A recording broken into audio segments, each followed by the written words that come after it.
Good evening, everybody. For those of you who don't know, my name is Moshe Katz, and I am proud to be the chairman of the board of the Milwaukee Jewish Federation. First of all, from the rabbi, while I want to thank him and thank Congregation Emanu-El for hosting us tonight, he also wants you to know that unfortunately the air conditioning went out earlier today. The windows are open and they're doing their best. However, he also showed me,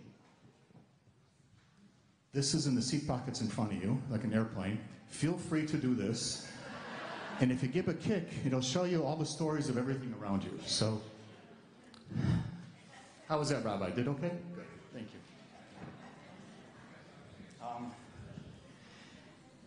you. So this is the first public gathering in my capacity as a chair to do something that I never want to do. But there are two people who are missing from our community since last we gathered, who were true pillars in our community. And they're missed. And it's Jerry Benjamin, and it's Todd Miller. And to not recognize them tonight would be recognizing just the ridiculous hole that exists in our hearts, in our souls, and in our communities. The absence of Jerry and the absence of Todd reminds us of the compound work we have to do to fill the space that they covered for us. They were our shoulders and we were theirs. They were our pocketbooks when we needed them. But they were also there to just be the gentlemen that they were, the unbelievable fathers and sons and husbands. I was doing a Shiva call yesterday at Terry's, and their wonderful Shira kept telling me, Moshe, don't go in that room, that's the sad room. That's where people are crying, stay with me here. Tonight's a space that's going to be wonderful, filled with spectacular information, but let's make this a happy room, but also let's remember the two giants that we lost in Jerry and in Todd. All right. Thank you again, Rabbi Bergson. Thank you, Congregation Emanu-El, for hosting this event here tonight. This event is truly powered by Milwaukee Jewish Federation and our Israel Center, our Coalition for Jewish Learning, and our Jewish Community Relations Council. We've got wonderful funding from community members, from our synagogues and our agencies throughout our community. Special thanks go out to our anonymous donors and to Steve Russick. Is Steve here someplace? Can you wave? Okay. For those of you who don't know Steve, Steve's an action. That's Yiddish for a gentleman. He has a stick-to-itiveness, and he had a vision that said, what would happen if we? Well, this is what happened. So Steve, thank you. Thank you for being stubborn enough to make sure we got it done, because this is a night we can all enjoy, so thank you. There are a lot more going on here in our community. There are flyers on your seats. Please check them out. Please come to all of them. They are all really wonderful. I have personally read countless books on Israel. I've been a Zionist my entire life. Thank you, Mom and Dad. And I was raised in a similar space that our guest speaker was tonight. Our Beitar and revisionist mentors were Jabotinsky and Begin. In simple terms, I will say it this way. I have never read a better book on understanding the complexities of the Israeli-Palestinian conflict than I read in Letters to My Palestinian Neighbor. I think it is outstanding. I will say something I think is kind of funny. I have given away over 30 copies of the book, and I don't even have one here tonight for him to sign. If you want to lend me one of yours, I'll take it. We were asked as a community to read this book, and we did. Hundreds of us did. We did it individually. We did it including my 8th grade class at the Milwaukee Jewish Day School prior to the recent trip to Israel. 18 synagogues and organizations and agencies held book discussions. Thank you to all for reading the book, for participating in our community, in our first community read. This is why we are here tonight, to hear from the writer Yossi Klein Halevi. Yossi wrote a book that allows us to be avid Zionists while still listening to and caring about the Palestinians. He forces us to realize that we are allowed to have our own hold onto our story, while at the same time recognizing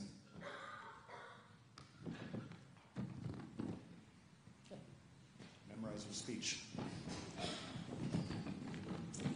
He lets us recognize our own history, while at the same time know that there are other stories that must be told and in fact heard.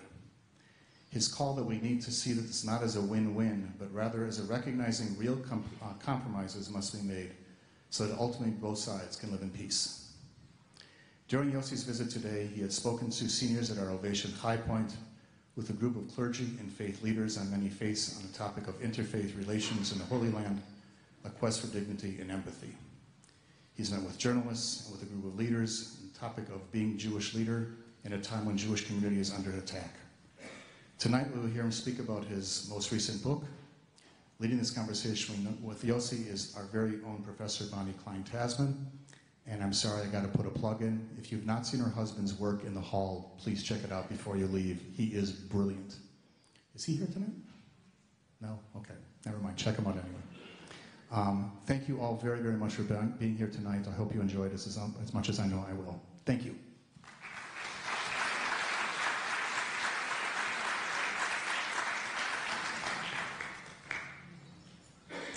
So I'm very pleased to introduce Yossi Klein Halevi, who will be speaking with us tonight. You've already heard quite a bit about the impact of his book, and I will second this is a really, really, really important read. So often in this conflict, as with so many others, we only see our own side. And Yossi Klein Halevi gives us a roadmap for seeing and talking in a different way. Before Letters to My Palestinian Neighbor, Yossi wrote several books that are also highly acclaimed. These include Like Dreamers, the story of the Israeli paratroopers who reunited Jerusalem and divided a nation. It was published in 2013, won the Jewish Book Council's Everett Family Foundation Jewish Book of the Year Award. He also wrote At the Entrance of the Garden of Eden, A Jew's Search for God with Christians and Muslims in the Holy Land, published in 2001. And also Memoirs of a Jewish Extremist that talk about his journey to where he is today. A senior fellow at the Shalom Hartman Institute, Yossi is co-director of the Institute's Muslim Leadership Initiative. He's also chair of Open House, an Arab-Israeli Jewish center in the town of Ramleh. After Yossi speaks, there is time for questions. And if you have questions, you have a note card on your chair. Please write your question on the note card, and then Ilana will come around and pick those questions up when the time comes. So without further ado, thank you so much for being here. I'll let you take it from here for a bit.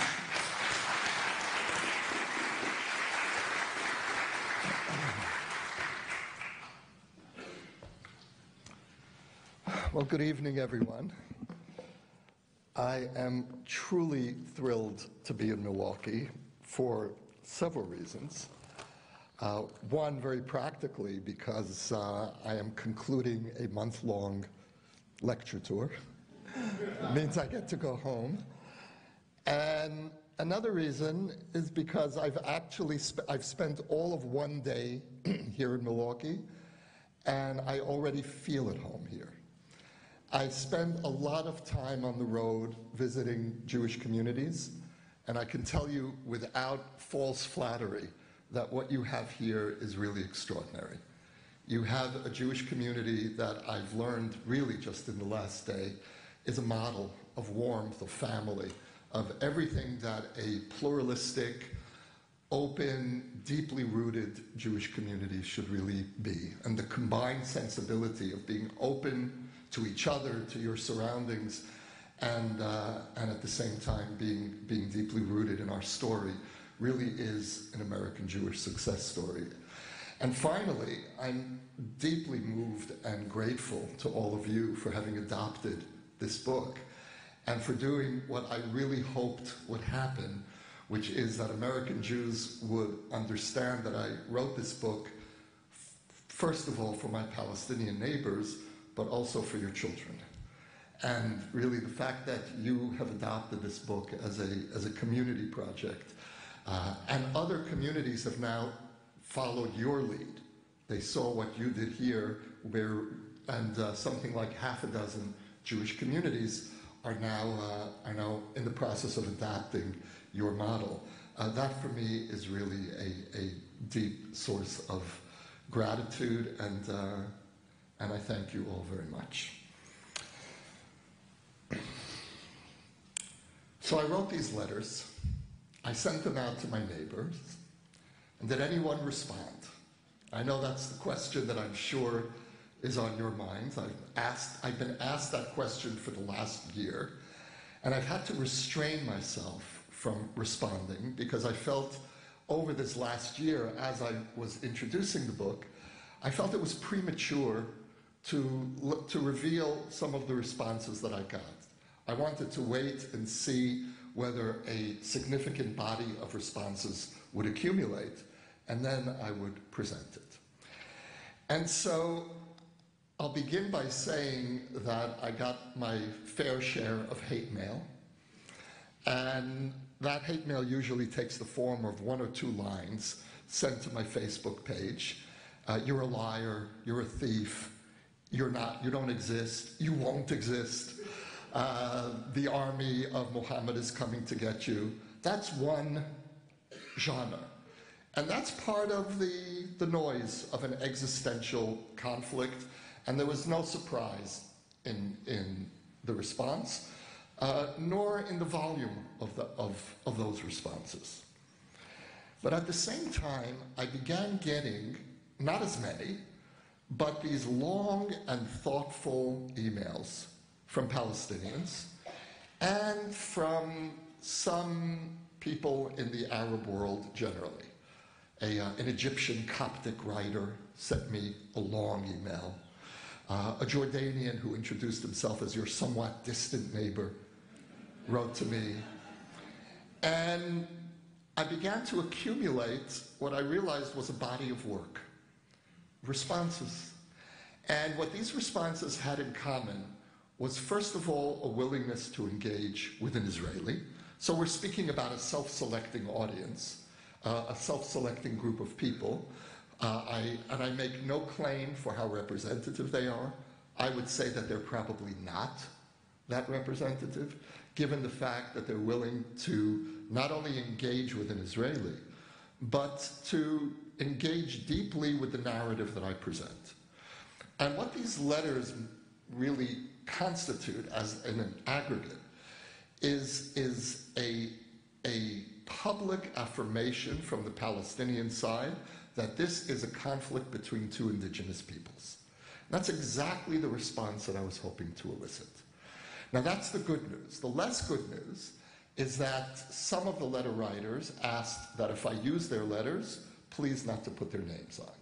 Now I can say that every one of the Palestinians who responded affirmed the Palestinian narrative, were proud Palestinians. There was nothing in any of those letters that should have necessitated anonymity within Palestinian society. But the very fact of being willing to engage with the Zionist narrative meant that some people at least felt that they could not go public, and that's an important part of this postscript as well. The letters argued sometimes vehemently with elements of the narrative that I present in this book. And just to get a sense, how many people here, by show of hands, have read the book or part of the book? Okay, so I should just then very briefly say, for those who haven't, or I should say those who haven't yet read it, that the book is a series of 10 letters written to an anonymous Palestinian. It's very, and that I emphasize anonymous, written to an anonymous Palestinian on the hill across from where I live in Jerusalem. I live in a neighborhood called French Hill, the very edge of Jerusalem, literally the last row of houses in Jerusalem. And across the way are Palestinian villages, and we are divided by the separation wall, which is a concrete wall in Jerusalem. And so the idea was to explain who we are as a people, what our story is, and to invite Palestinians to respond with their story. And so the responses that I got were very strongly affirming the Palestinian narrative. Some of the letters were very angry at the narrative I present. One letter writer accused me of being a propagandist. We've since become friends. And so the process began in which I received these letters and I responded to every one of them. That was my promise that I wrote in this book. And I began getting responses.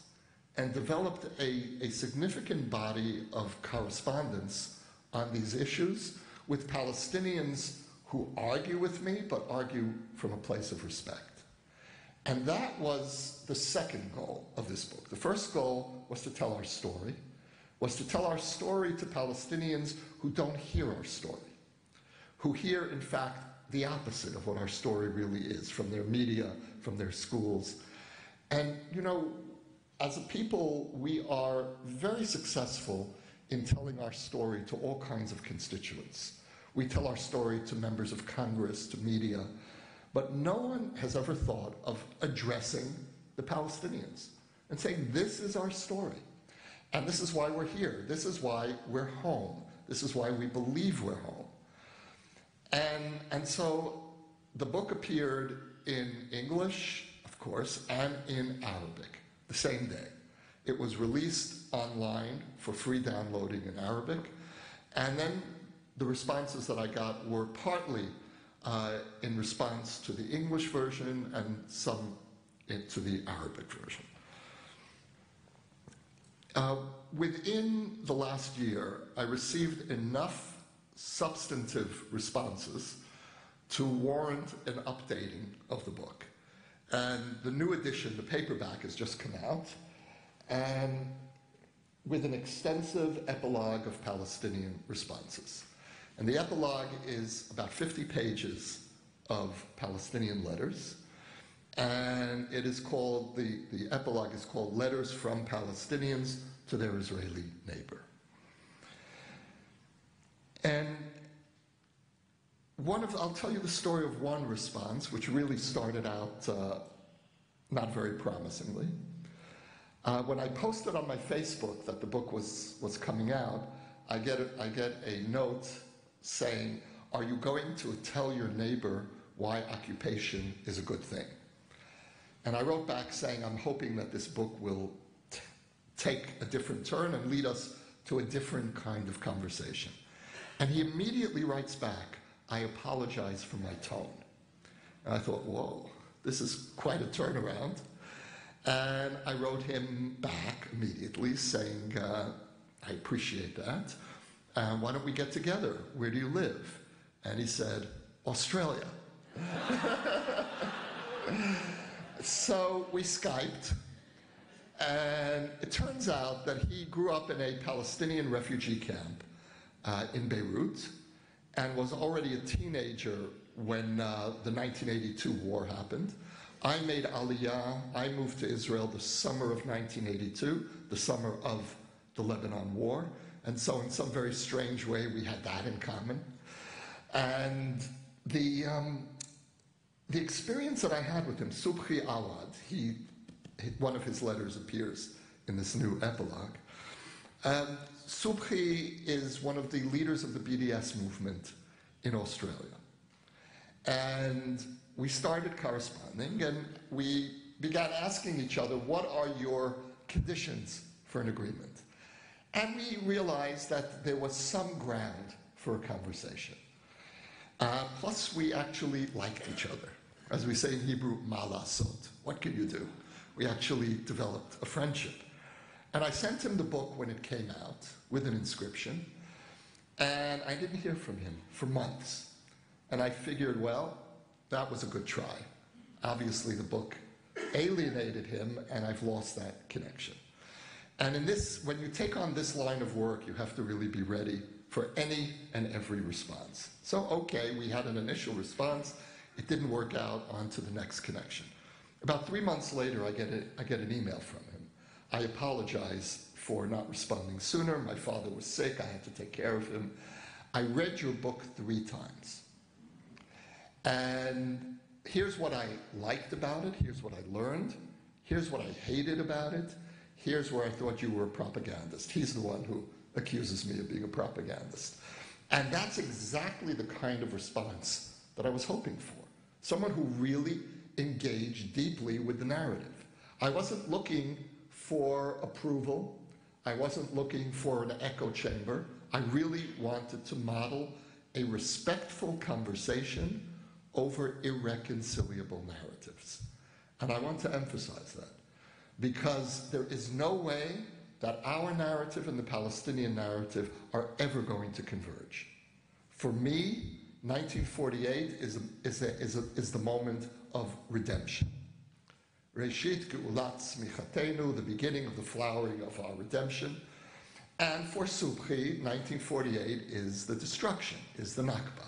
There is no way he and I are ever going to agree on what happened in 1948 and why it happened. The question that divides us, these two narratives, is what was the original sin of this conflict? Was the original sin, as Palestinians believe, the fact that we showed up after 2,000 years? Or was the original sin, as I believe, the fact that the Arab world tried to prevent our return, violently prevent our return, even though we kept compromising? And although not the movement that you and I belong to, that was really where Moshe and I come from, was the hardest line in the Zionist camp. And so but the mainstream Zionist movement, fortunately, most of the Zionist movement was not where we came from. And the mainstream Zionist movement continuously accepted compromises. And the deep Israeli anger toward the Palestinians and the Arab world comes from the fact that 3 years after the Holocaust, the Arab world tried to destroy our rebirth, and then effectively expelled close to 1 million Jews from Arab countries. So I don't feel guilty about 1948. And I know of no Israelis who feel guilty about 1948. So the gap, the chasm that separates us is, to my mind, unbridgeable. But I believe that this is a conflict that is not about tangible issues, ultimately. Yes, Jerusalem, settlements, the border, refugees, these are all important issues. But those are, to my mind, symptoms of what this conflict really is about. The conflict is about dealing with intangibles: memory, identity, the right to exist, the right to define yourself as a nation, trauma. Those are the issues that both sides are carrying, that form the attitudes of both sides. The diplomats don't have the tools for dealing with these issues. They're always looking for a practical solution. But before you get to the practical solution, you have to unpack the intangibles. And that brings us to our competing narratives. And so just as I believe that neither people is going to disappear, we're not going into the sea, and they're not going into the desert, these two narratives are going to remain in opposition, and not only for as long as the conflict lasts, but even if, God willing, this conflict is somehow resolved in the future, the opposing narratives will remain. And so the thinking behind this book was let's try to first of all accept the fact that neither narrative is going to vanquish the other, and let's begin a conversation rather than a gladiatorial battle over our narratives. And I was looking for partners on the other side. I didn't expect to find a large number. I was hoping that I would find someone. And in the end, I found a group of people who really are able to carry that kind of conversation and to experiment with me in creating a new language in which Palestinians and Israelis speak about our irreconcilable differences, but with respect. And that's now what I feel this next iteration of the book does. And it really fills me with great excitement to present this further.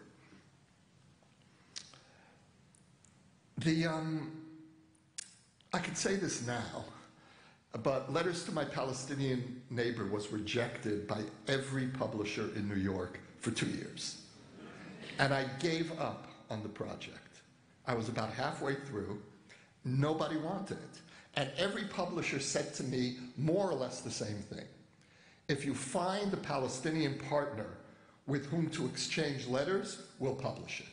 And my response was, the book must come out, at least initially, in this form. And they said, well, it sounds like you're preaching. It's a one-way conversation.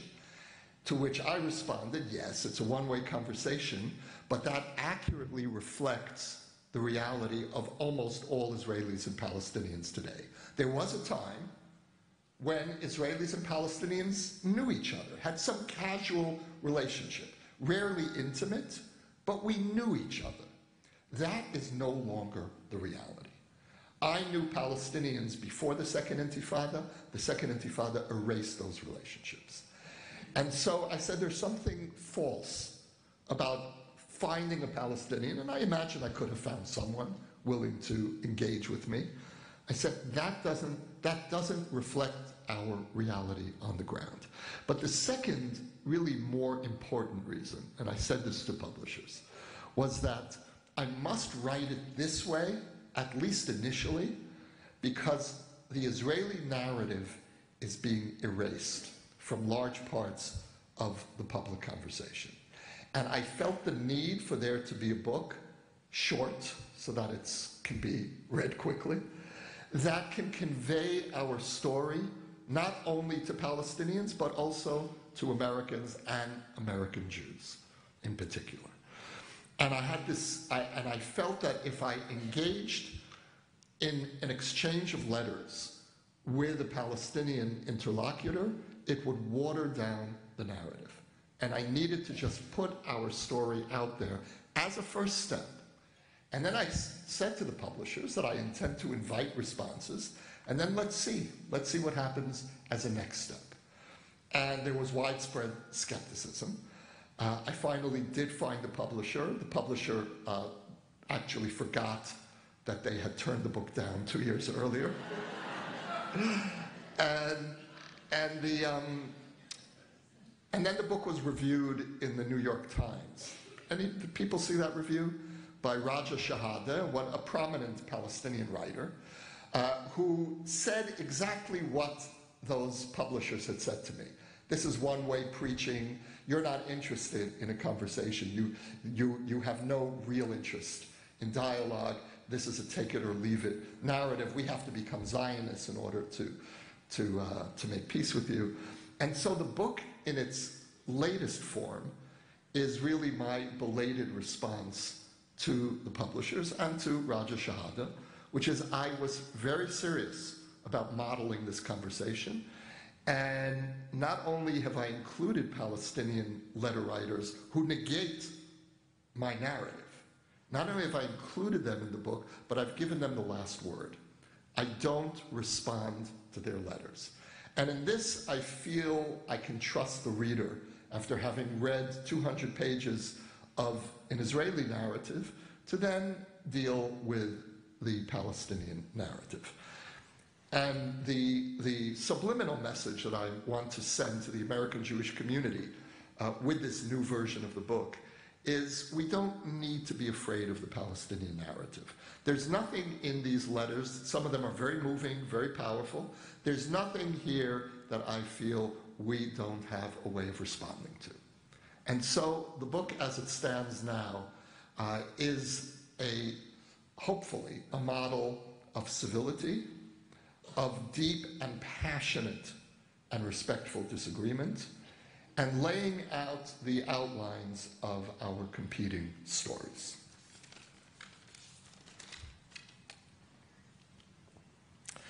The Arabic version of the book has been downloaded about 1,000 times, and what's really exciting is that several publications in the Arab world have begun reviewing the book. There was a terrific review a few weeks ago in one of the leading Moroccan dailies. It was a front-page review. And this week, the leading Saudi news weekly, Al Majalla, has published a 2-page, very favorable review of letters.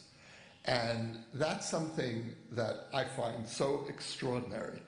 And it really is an indication of the changes that are happening in the region, and I'll have more to say about that soon. I don't expect to see reviews in the Palestinian press because this narrative can't appear, is not allowed to appear in any form in Palestinian public space, even though if you read the letters from Palestinians, you'll see that there certainly are Palestinians who accept the fact that we are an indigenous people. But that's something you can't express, certainly not in print, in any Palestinian publication, at least not yet.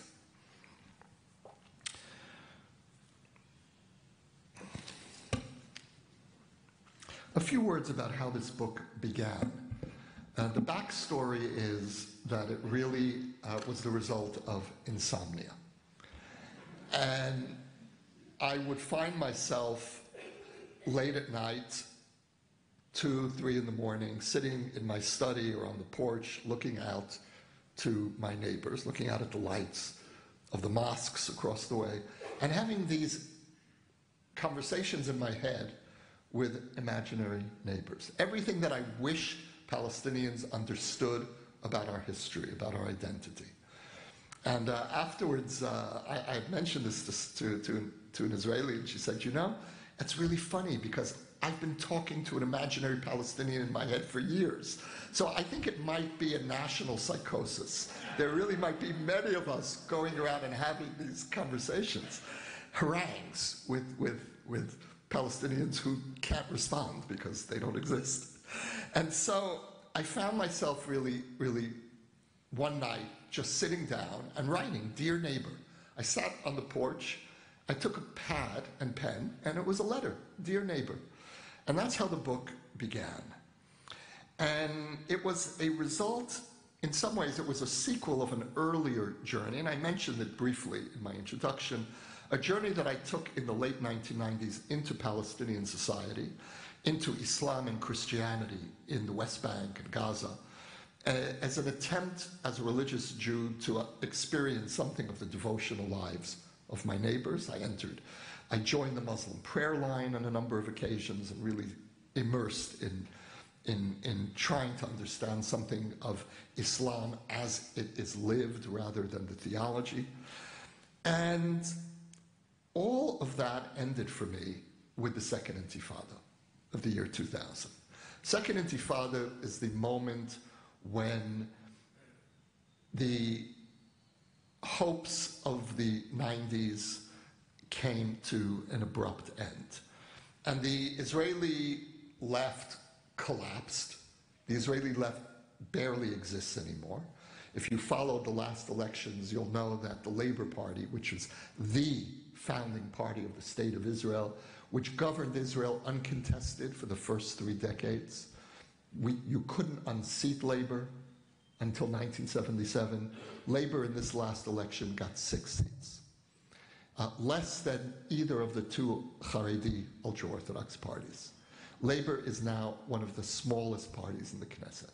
And that tells you something about the fate of the left, which was fatally discredited because of the Second Intifada, because of the widespread Israeli perception, which I share, and that is that we really tried to make peace, and what we received in return was the worst wave of terrorism in our history. And in that sense, the year 2000 has been as formative for this generation of Israelis as the years 1947-48 were for the founding generation. It has shaped the thinking of a whole generation. And what you have in Israel today is that the right has moved further right, and what was left has become center. And I'll have more to say about that soon. The book has been criticized, to some extent fairly,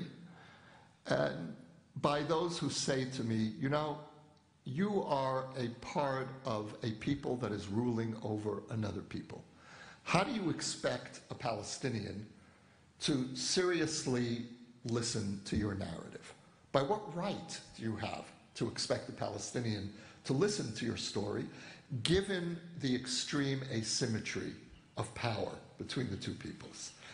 And my response is that the asymmetry of power obviously is vast, but it's more complicated than it appears from without. Israel may well be the strangest occupier in history, because we not only fear that if we withdraw from territory, we will be diminished, but we fear that we may not be able to adequately defend ourselves. Sometimes the occupation is compared to the French occupation of Algeria. And to my mind, that's a completely irrelevant comparison. The French were not concerned that if they withdrew from Algeria, they wouldn't be able to defend Paris. We have a very real fear that if we withdraw from the territories, we may not be able to adequately defend Jerusalem and Tel Aviv. And I think that's a very legitimate fear. We have the fear of importing Gaza to our most sensitive border of Jerusalem and Tel Aviv. And so because of that, what appears initially to be an overwhelming asymmetry of power, in fact, is more complicated. And then Israelis look around at their borders.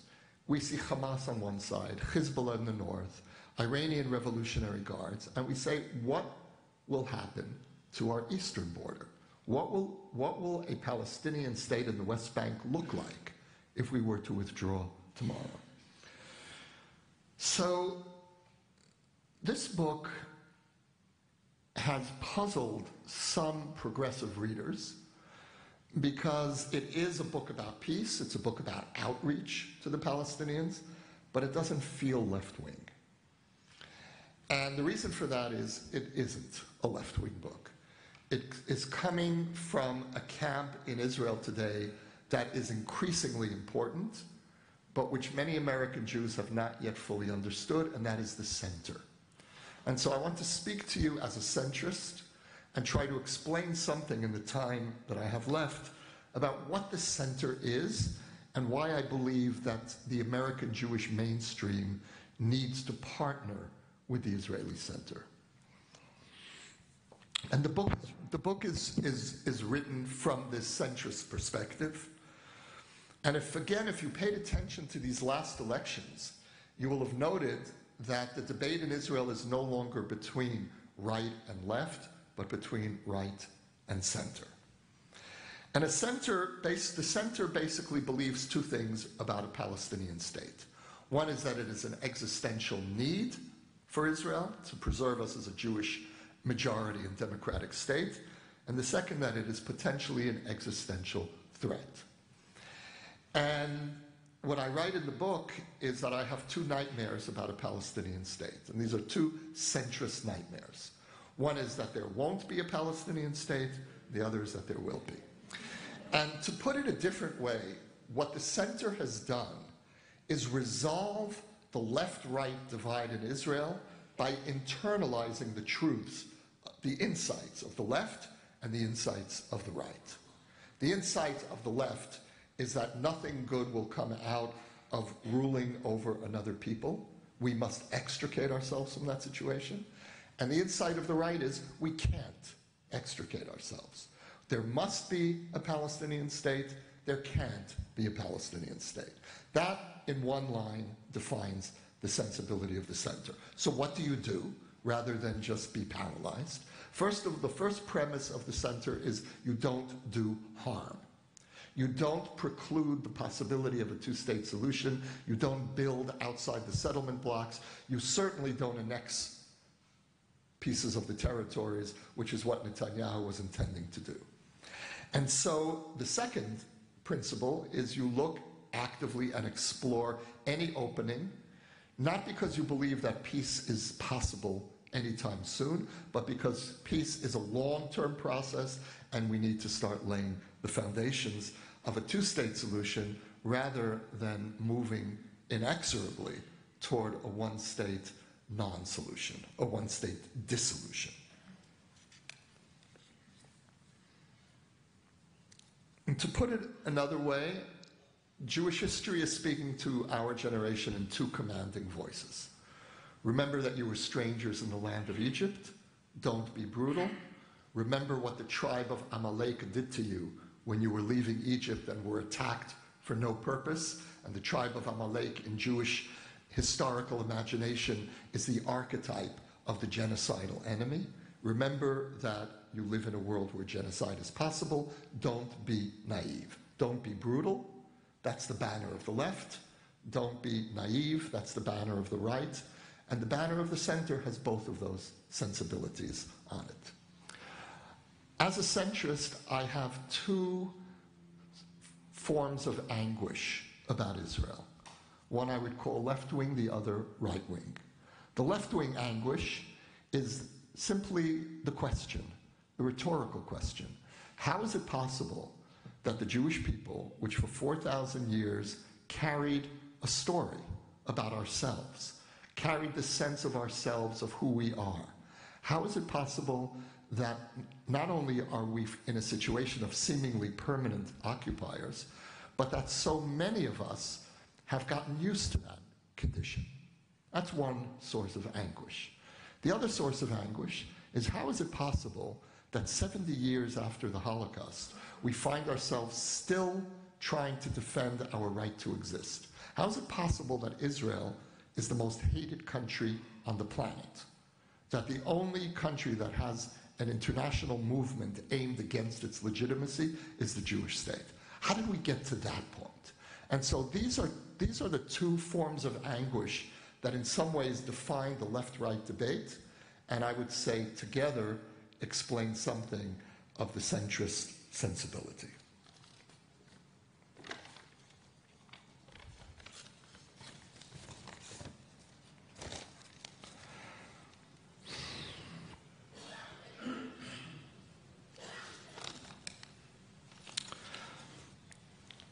The book makes in a way, a subtle argument that the conventional mode of Middle East peacemaking needs to be fixed in three basic ways. One is what I said earlier, that we need to bring our conflicting narratives to the center of our conversation. We need to find a way of neutralizing the toxic impact of these conflicting narratives and allow each narrative its place. And, you know, in the West, well, in this country, you have an expression when you want to say that something is irrelevant, you say, that's history, right? That's over. In the Middle East, when you say that's history, people start paying attention. Oh, that's history. That's my story. That's me. That's true for Jews, and it's true for Arabs. History defines us. We are not existentialist beings in the Middle East. We are not severed from our past. We are contemporaries with our ancestors. That's the whole model of Talmudic discourse. And to a great extent, you'll find something similar played out in obviously different ways within Arab and more broadly Muslim societies. And so history has to be a part of the process. The second argument of the book is that religion cannot be excluded from peacemaking. Again, in the West, the normative assumption is that religion is part of the problem. And that's true. Religion is certainly part of the problem. But religion is potentially also part of the solution. In the Middle East, you cannot separate any major move entirely from religion. It's not the West. And there cannot be peace. You cannot expect either side to make deep substantive concessions without some imprimatur of religious legitimacy, some religious language, sensibility that will allow each side to make that move. And so the book is written very much from a religious perspective, as a religious Jew to a religious Muslim. And one of the letter writers, one of the Palestinians who responded, validated that approach when he wrote to me that when you speak about God, you allow me to hear the Zionist narrative in a way that I was never able to hear before. This is from a young man who grew up in Gaza. The final premise of what future peacemaking should look like, and this is, I would say, the most provocative of the arguments in the book, is that the starting point of any negotiating process must be a frank acceptance of the fact that both sides hold maximalist claims to the same piece of land. Neither side wants partition, and for good reason. Each side deeply believes, from its perspective, that all of this little land between the river and the sea belongs to them. I certainly believe it. For me, it is not the West Bank. And when I use the word occupation, I use it very carefully. I will never speak of Israel occupying the West Bank. For me, it's not the West Bank at all. It's Judea and Samaria. But I do use the word occupation in relation to the Palestinians. We are occupying the people that live in that land. But in principle, that land is mine, all of it. Just as I have never met any Palestinian, no matter how moderate, who doesn't in some way believe that all of the land between the river and the sea belongs to them. It's all Palestine. No problem, it's all Palestine, because for me, it's all Israel. But that's my starting point. My starting point is exactly the same as the settlers. Kula shali, in the language of the Mishnah, it's all mine. The problem is, there's another people there. And so reluctantly, without any enthusiasm, I have to somehow figure out a way of living with this other people. They wish I wasn't there. We wish they weren't there. But as we say in Hebrew, ma lasot. What can you do? That's the reality. We're there, they're there. We have to figure this out. And so a future negotiating process would start from the premise that each side is being asked to give up something that belongs to them. And this, I believe, is one of the fatal mistakes that the Israeli and Jewish left have made in referring to this land as occupied. In conceding this land, in conceding our claim to this land, while the other side has made no such emotional concession to what we call the State of Israel. And so the starting point is we both claim the whole land, and each side is going to have to compromise on its notion of justice, what I call in the book the partition of justice. The book also is making an implicit plea to Jewish readers to update our narrative on Israel, because the Jewish community is largely telling a 20th century story of Israel, and we need to start telling a 21st century story if we're going to be effective in beating back the assault on our story. And that 21st century narrative has several components.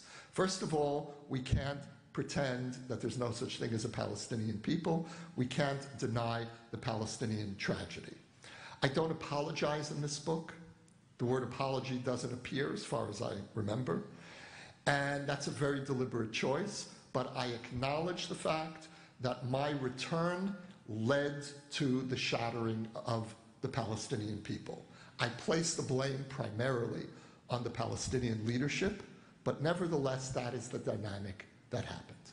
And so, empathy with the Palestinians, acknowledgement of the tragedy of a people that has been fragmented, partly in exile, some under occupation, some living in uneasy status as citizens of Israel. And so that is the situation that we need to come to terms with. The second element here is to express empathy while at the same time upholding the integrity of the Israeli story. And there again, the move is to combine left and right. If you express empathy for the Palestinians in the Jewish community, chances are you're left wing. If you vigorously defend the Zionist narrative these days, chances are you lean to the right. And so the move that I try to do in this book is to combine the empathy of the left with the dignity and the integrity of the right. Another element of a 21st century narrative is that it is of Zionism is that it is not a Eurocentric story. The 20th century way of telling the story of Zionism was that it begins with the pogroms in Russia and it culminates in the Holocaust. There are several problems with telling that narrative in the 21st century. First of all, it erases at least half of the Israeli population whose families came from one part of the Middle East and moved to another part of the Middle East without experiencing the Shoah. Secondly, this narrative, this Eurocentric narrative, leaves us vulnerable to the attack by our enemies of Zionism as European colonialism. And what you often hear from Palestinians and their supporters is, why should the Palestinians pay the price for what Europe did to the Jews? And finally, by telling the story of Zionism as refuge, we leave out what I consider to be the far more important story of Zionism as longing. The 2,000-year story of how the Jewish people maintained a kind of vicarious indigenousness with the land that we lost but never forfeited. No people ever succeeded in maintaining that kind of vicarious indigenousness, let alone actually returning 2,000 years later. And so when we only tell the story of Israel as refuge for Jews fleeing persecution, we sever the most important part of our story. I spoke recently to an audience in I forget where it was, and someone said to me, you know, American Jews need to understand how important Israel is because Israel is our insurance policy. And my response was, I appreciate the fact that Israel has given refuge to Jews who need it, and that's always there, and God willing, always will be there. But Israel is actually not an insurance policy. It's a real country. It's a place.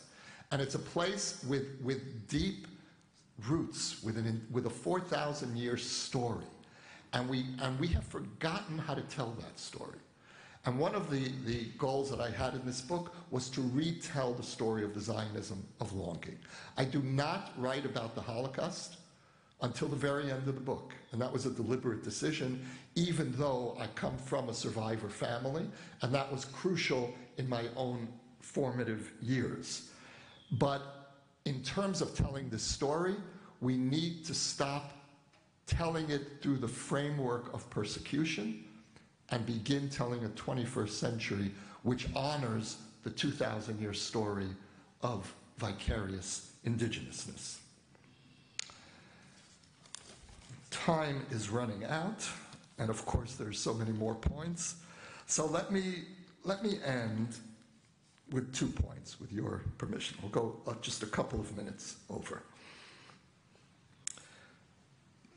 The second audience that I had for this book, which I mentioned earlier, was American Jewry. And there I was really hoping that the Jewish community would learn a new language about Israel and this conflict, which is, in one sense, the 21st century narrative that I've just laid out. And the second is this new centrist perspective, which is becoming increasingly important in Israel, and in light of the developments of the last 24 hours, has another chance at forming the government, God willing, in September. I don't claim to be impartial. And the other goal that I had with writing this book and aiming it at young American Jews in particular was to try to give young Jews on campus a sense of taking the initiative, taking the offensive. Because what I do here is tell our story to the Arab world, to the Palestinians. And the implicit argument here is that rather than we sitting back and waiting for the next assault on our story, let's take our story to the Middle East and let the Arab world start arguing about our story. And one day I get an email from someone from your community, Hillary Miller. Can you raise your hand? Hillary, where are you? Hillary? I get an email from someone named Hillary Miller, and she she had written this extraordinary piece in her campus paper, the University of Wisconsin, and it was an open letter to a BDS activist, and it came on my Google feed, and it was everything that I was hoping would happen on campus. And she writes in this open letter to a BDS activist that I recently read this book, Letters to My Palestinian Neighbor, and it gave me the idea to reach out to you. We share the same commitment to social justice, but here's what I hope you will understand about what Israel means to me and why Israel is important and what your camp does not understand about Israel. And I read that, and Hillary, I said to myself, I even said it out loud, Dayenu, that this is why I wrote the book. If it was only for Hillary's op-ed, it already succeeded. And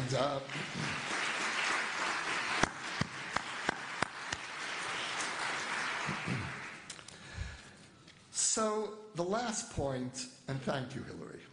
You really gave me a tremendous boost. And I've been telling that story all over America, not only in Milwaukee. And the final point is another question that inevitably comes up from American audiences, much less from Israeli audiences, and that is, what gives you hope? And you know, Israelis don't really think about hope. We take things one day at a time, and that's how we manage to pretend that we live in a normal country, and that we manage to cope reasonably well. But if you're asking me, is there any hope now for a transformation of relations between Israelis and Palestinians, my answer is no. There is no hope now, and I emphasize now because later, Elohim Gadol, God is great, as we say in the Middle East. But for now, there are no surprises. We eat, unless there'll be, God forbid, bad surprises. There are no good surprises awaiting us for the foreseeable future in the Israeli-Palestinian track for a very simple reason. Both sides have come to the conclusion that there is nothing more to be done. Each side knows the other's negotiating positions. We've been at it for years. And our minimal requirements don't begin to meet their maximum requirements. There is no possibility of convergence anytime soon. But what does give me some hope is that we are seeing changes happening in the Middle East that were never imaginable before. The reason, of course, is the Iranian threat. And, you know, President Obama promised that he would bring Arabs and Israelis together, and he did, against him, against his deal. The Iranian deal has brought together the fear that was generated by the Iranian deal among both Israelis and Arabs has brought us together. It is the silver lining of that deal. And as a result of that deal, we're seeing a convergence of interests we've never seen before, a real strategic alliance. Someone in government in Israel said to me that if I were to tell you the extent of Israel's security cooperation with the Saudis, you would fall off your seat. He didn't tell me. I didn't fall off my seat. I can't tell you because I don't know. But I imagine that we're really talking about a deep strategic alliance. My hope is that that strategic relationship will evolve into a political relationship. Israelis do not react well to BDS. We do not say, oh, there's this international movement isolating and demonizing us, let's give in. We respond in the opposite way. But the only pressure that Israelis can't resist is an embrace. We saw that over and over again with Sadat in the beginning, at least, of the Oslo process. And so if normalization begins to spread through the Middle East, if Israel is being accepted in the region, that could have profound consequences for Israeli attitudes toward the Palestinians. Because all the polls in the past showed that there is an Israeli majority. At times there was a strong majority for a two-state solution. That support has waned because Israelis increasingly don't believe it's possible. But if it ever were possible, I believe you would have a substantive majority. And that would cut across political lines. You would find support in the Likud as well. And so my hope is that the changes in the region will have long-term consequences, first of all, for Israel finding its place in the region, and secondly, for helping us extricate ourselves from this unbearable dilemma where we must have a Palestinian state and we can't create a Palestinian state. And maybe I'll just conclude with a very short excerpt of one of the letters. And that is from a young Israeli and a young Israeli man and a young Palestinian woman who met on an American campus. Dear Yossi, we are a Palestinian girl from Nablus and an Israeli boy from Jerusalem who met in Washington, D.C. during a program at American University. We are writing to tell you about the work we've begun together. Rowan lived half her life in New York City and the other half in what she describes as the absolute opposite of the Big Apple, a conservative Muslim village outside Nablus. That is where she experienced the implications of the Israeli occupation, where IDF soldiers invaded her home and traumatized her and her younger siblings. That made her realize that peace or any other agreement can't be achieved as long as Israel continues its presence in the West Bank and its siege on Gaza. Bar was born in the Negev desert in Kibbutz Beit Kama, near the Bedouin city of Rahat. Growing up, the conversation around his dinner table always revolved around peace, and he believed strongly that Israeli disengagement from Gaza and the West Bank would naturally lead to a separation. As a teenager, Bar was attacked by Palestinians who beat and robbed him. But the most important factor that made it hard for Bar to believe that the other side wanted to end the conflict was the fact that the Israeli disengagement from Gaza did not lead to peace, but rather to rockets falling around his neighborhood. We were inspired by the method you used in your book to reach out to the other side. Your dialogue modeled for us a sincere and unpretentious way of speaking. As a result of your book, we decided to travel to campuses across the U.S. and tell our very different stories alongside one another to students. This book brought us together to create a serious dialogue between Palestinians and Israelis in their 20s. We are the next generation that will be responsible for handling the consequences of the failures of the generation of Oslo, who today cannot let go of their preconceived notions of the other, especially the notion that the other is the only obstacle for moving forward. We have no other option except to create a new story.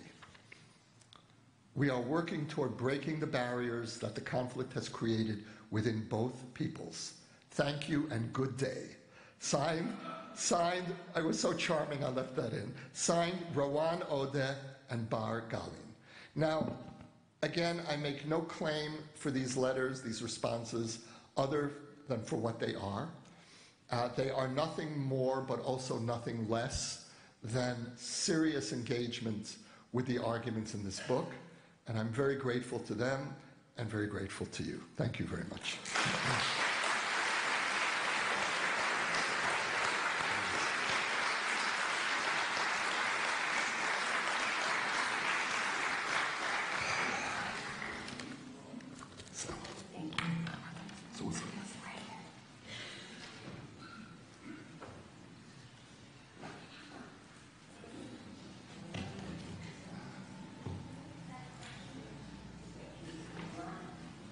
So if you have questions, pass them along on your cue cards.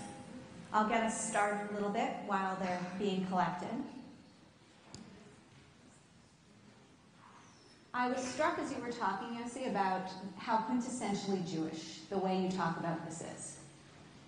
The idea of, on the one hand, this, and on the other hand, this, and that I have to hold both of these truths in my hands at the same time, I think is one of the powers of your book, and I appreciate that Jewishness of the way that you have gone about writing it. And I also can sense across all of your books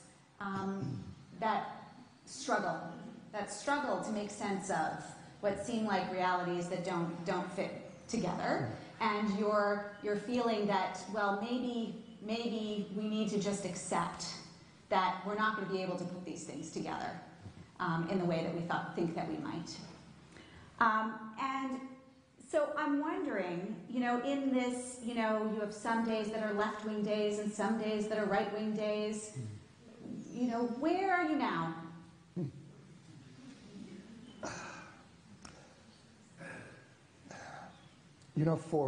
For many years following the Second Intifada, my public voice was pretty concentrated on resisting the illusions of peace now. I wrote op-eds in mostly American newspapers in those years, trying to dissuade, especially American Jews, especially American Jewish liberals, from the notion that all we need is to have the will to make peace, and we'll have a partner on the other side. And it was really aimed, my fears of the Jewish temptation for wishful thinking was aimed very much at the left. And that fear of Jewish wishful thinking actually comes from my father, who was a survivor from Hungary. And what he taught me growing up is that the Holocaust happened, it happened to the extent that it did, because Jews engaged in wishful thinking. And so he raised me to fear Jewish wishful thinking as an existential threat to our ability to deal with danger. And so I saw that coming in those years primarily from the left. And I still see it on the left, but these days I'm more afraid of the wishful thinking of the right because they're in power. At least in Israel, we're mirror images of each other. The American Jewish community is 70% liberal, we can say. Israel is 70% or more right. And each of us is a reflection of our geographical circumstances. So today, I feel this urgent need to say, wait a minute, don't give up on a two-state solution. And it's very strange for me. It's not the language that I've been using for over 15 years, when I've been warning about the dangers of wishful thinking and creating a Palestinian state.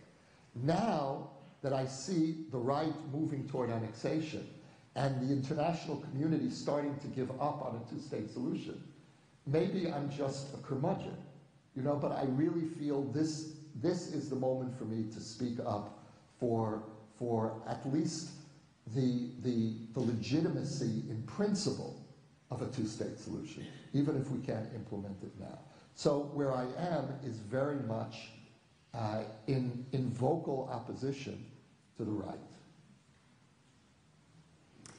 So you said that this book has been published in English and Arabic. And how about in Hebrew? Schlepping along. There's a publisher. About 3/4 of the book has been translated so far. The problem with the Hebrew translation is my Hebrew isn't on the level where I can do the translation, but it's good enough for me to know when it's not good. So the book has been translated recently in Japanese, no problem. I didn't interfere with the translator. The translator had a free hand. With the Hebrew translation, I'm making the translator's life miserable. And I'm going over every word and every nuance, and the rhythm isn't right, and why don't you use that word? And she's very patient, but it's a very slow process. And the truth is that I felt the urgency to get it out in English and Arabic. And the Hebrew, it's going to be a very different kind of conversation in Israel. Partly because much of what I write in this book is self-evident to so many Israelis. I'm telling our story. And so I can already hear the voices in Israel. Oh, who are you to tell our story? Who do you think you are? Talk about Jewish approach. And so I'm not awaiting the pleasure of the Hebrew edition with bated breath. But it will be what I'm hoping the book will do in Hebrew is give the center a language for speaking about the Palestinians. Because just as I feel American Jews need a 21st century language, the center, and we see this over and over again, we just saw it in the recent elections, the leaders of the center don't know how to speak to the Israeli public about the Palestinians. They're so afraid of sounding left-wing because Bibi, in his election slogans, was trying to paint the center as closet leftists. But I think there really is a way in which the center can speak about this issue with integrity that is not left-wing and will not leave itself open to being accused of left-wing, while at the same time telling the Israeli public, we have to face this problem. We can't pretend that the status quo can go on forever. And sooner or later, the status quo will blow up in our faces, as it repeatedly has in the past, and we will lose control over our ability to direct events. And at the very least, my understanding of Zionism is that we take initiative. And that doesn't necessarily mean we take initiative with bad policies, which is really what both the left and the right had in common. But we take the initiative to the extent where we don't allow ourselves to be led by events. I would imagine that there are some Israelis who have read this book in English. Any particular kinds of responses that you're hearing? Yeah, one night I got a call from someone who says, Shalom, medaber Yair Lapid. And I thought it was a recording. Yair Lapid is the head he's one of the leaders of the Blue and White Party. And I really thought it was a recording. And then I realized, wait a minute, he said, Shalom Yossi, do they have that technology yet? You know? and he says that he's calling me from France. He's on family vacation. And he just finished reading and just wanted to respond. So, you know, there really is a sense that the center needs a voice. So that's there have been some other responses, some I'd say on the whole good responses. But again, this is a self-selecting audience of Israelis who will read a book in English, who will read a book called Letters to My Palestinian Neighbor. And I imagine that the hard left and the hard right will not like this book, and that's fine. I don't want Gidon Levy of Haaretz to like this book. And that, you know, I'll take that as an accolade. So, shifting gears a little bit. This is a question from the audience. When you say stop telling the story of persecution, I hope you don't mean stop talking about the Shoah. I assume you mean stop talking about the Shoah in reference to the creation of the State of Israel. Thank you. Thank you for that clarification. Of course. And we need to look, I would say that in our own internal Jewish conversation and education, there is no way of separating the Shoah from the State of Israel in the following way. Not that the Shoah is the justification for Israel, but the story we need to be telling our kids is how extraordinary it is that the Jewish people went from the lowest point in our history to one of the highest points in 3 years. That's a story that we need to tell. And in that sense, the Shoah is an essential part of the creation of Israel.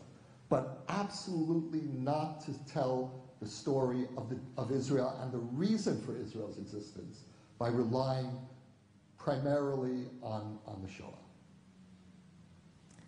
Another question from the audience. Are you using the term Israeli to be synonymous with Jew? Can there be Palestinian Israelis, Muslim Israelis, Christian Israelis? Well, there are.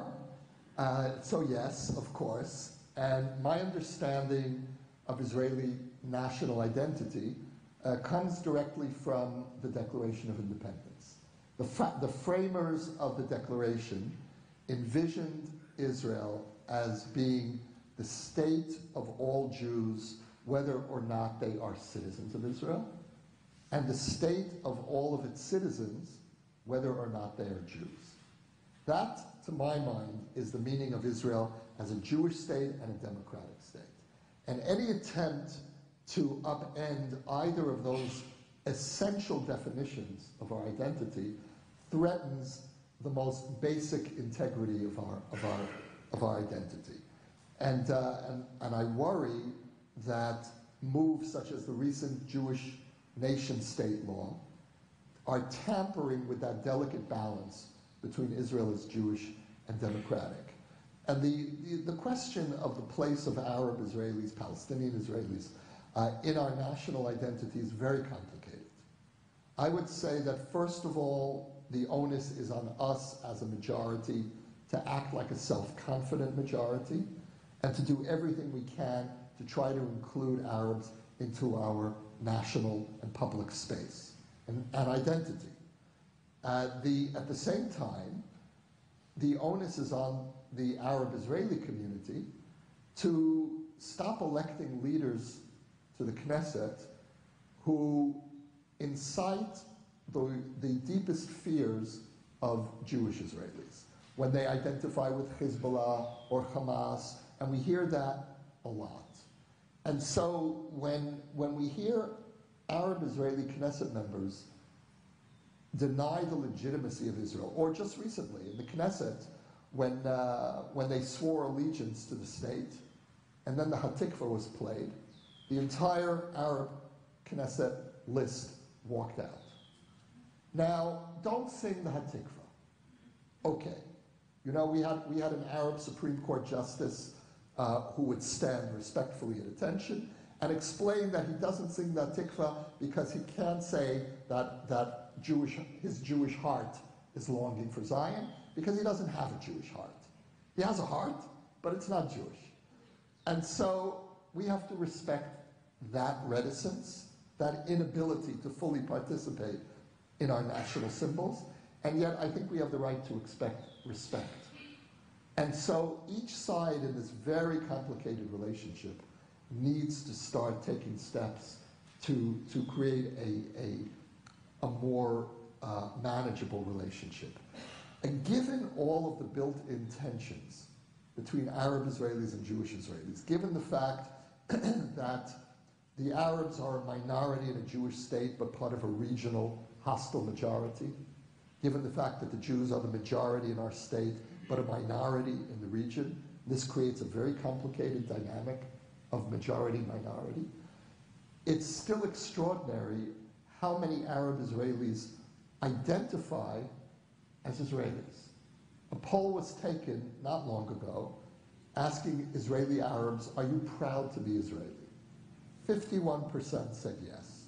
Now that's 51% given the fact that Arabs are not fully equal in the state of Israel, given the fact that their relatives are living under occupation, and yet 51% will say that they are proud to be Israeli. Now, I think that that's a really astonishing statistic that gives us a basis for creating a new relationship between Arabs and Jews who are citizens of Israel. What is the biggest misconceptions Israeli Jews have of American Jews and vice versa? Wow.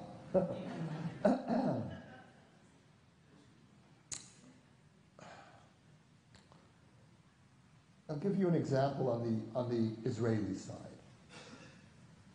When the Pittsburgh massacre happened, the normative Israeli response, left, center, right, was, you see, American Jews are living in a situation that's no different from how Jews have lived anywhere else in history, and American Jews were deluding themselves by pretending that America was different. Now, I was in Pittsburgh 2 weeks ago, and you walk the streets, and what you see everywhere, in stores, in my hotel lobby, are big signs with Magen David saying, solidarity with the Tree of Life. Still, 6 months later, all over Pittsburgh. Not only the Jews are still traumatized, but all of the greater Pittsburgh community is traumatized as well. And so what I feel the aftermath of the Pittsburgh Massacre proved is that America still is exceptional, in the sense that I can't think of any other diaspora that has experienced violent attack that had so much solidarity from their non-Jewish neighbors. I happened to have been in America when the Pittsburgh Massacre happened, and I was traveling around the Jewish communities in the following weeks, and I attended some of the memorial services. And it was amazing to me to hear how non-Jews were speaking about Pittsburgh as an assault on them, on their America. So really, what Israelis didn't understand was the American story of Pittsburgh and how American Jews are, and why that's a good thing for the Jewish people. The fact that this is the first real successful diaspora in Jewish history. That's something that we should all be celebrating. On the other hand, what I think many American Jews don't understand is, well, let's talk about Pittsburgh for a moment. And I find this problem, especially among progressives, is that many American Jewish progressives want to tell a story of Pittsburgh that is only an American story, which is the enemy is the far right, that's the enemy, and if the enemy is the far right, then we need to find allies, no matter who they are, including Linda Sarsour, against the far right. The problem with that is that if you only focus on the threat to Jewish life or Jewish well-being from the far right, you are taking American Jewry out of a global Jewish conversation. Because in other parts of the Jewish world, the greater threat is coming either from Islamists, which is in France, or the far left, which is the case in England. And so a global Jewish story would tell of a convergence of threat from far left, far right, Islamists, and that's a story that many American Jews are not willing or able to tell. And so in Israel, we look at events that happen in the Jewish world through a very narrow Jewish lens that sometimes misses the wider American dimensions of the story. And here you have a problem, again, especially on the left, of looking through a very narrow lens which excludes the wider Jewish story. I think we're out of time, just about, right? It's really, really been an honor to have this conversation. Thank you.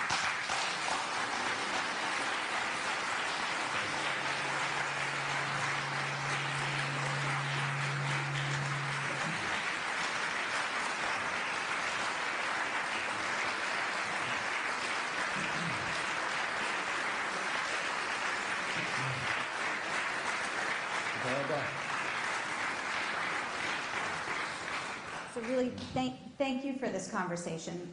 Conversations about Israel can be very challenging.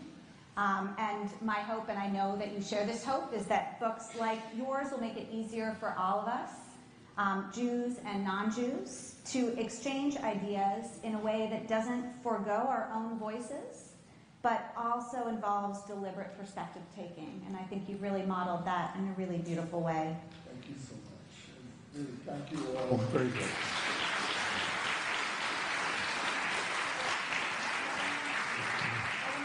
Thank the sponsors and donors on behalf of the Israel Center, Coalition for Jewish Learning, and the Jewish Community Relations Council. We urge you to read more, listen to people on other sides of issues. Join us June 20th for JCRC's annual meeting featuring Women, Wage, Peace. On July 14th, we'll say goodbye to our Israel emissary Karen Weishaus and her family. And on July 31st, we'll host a performance with the Israeli Scouts, Sofim Friendship Caravan. And more information about those programs is at your seats. Please join us in Sirlo Hall for dessert and for the opportunity to have Mr. Halevi sign your books. And good night.